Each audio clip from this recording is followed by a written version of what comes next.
Simon commission कौन था? Simon commission एक कमीशन था, एक कमेटी थी जो दलित पिछड़ों आदिवासियों के हालात जानने के लिए भारत आई।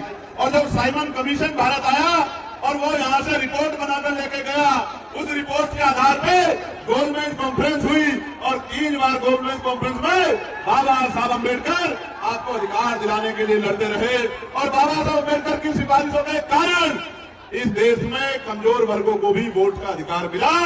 और ये भारत पहला ऐसा देश है जहां संविधान के लागू होने के साथ सार्वभौमिक मताधिकार यानी कि महिलाओं से लेकर अंतिम व्यक्ति तक, चाहे उसके तन पे कपड़े ना हो, चाहे उसके सर पे छत ना हो, चाहे उसपे खाने को रोटी ना हो, चाहे वो पढ़ा लिखा ना हो, हर एक व्यक्ति को, बालिग व्यक्ति को वोट का अधिकार बाबा साहब अम्बेडकर के प्रयासों से मिलने का काम हुआ है मेरे साथ। और मैं वोट की ताकत बताता हूं, वोट की ताकत समझो।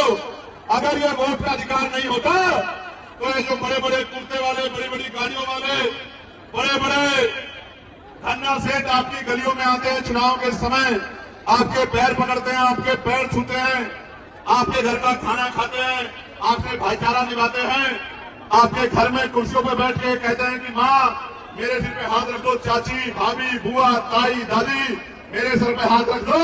ये जो महलों वाले लोग आज आपके बीच आते हैं तो ये इस वोट की वजह से आते हैं। जिस दिन वोट का अधिकार चला गया, आप मर जाना, आप गल जाना, आप सड़ जाना, आप भूखे रह जाना, एक अमीर आपकी गली में नहीं आएगा। मेरी बात को आप याद रखना। एक वोट के रूप में हथियार, स्वाभिमान सम्मान का जीवन दिलाने के लिए हथियार बाबा साहब अम्बेडकर हमको दिला के गए हैं।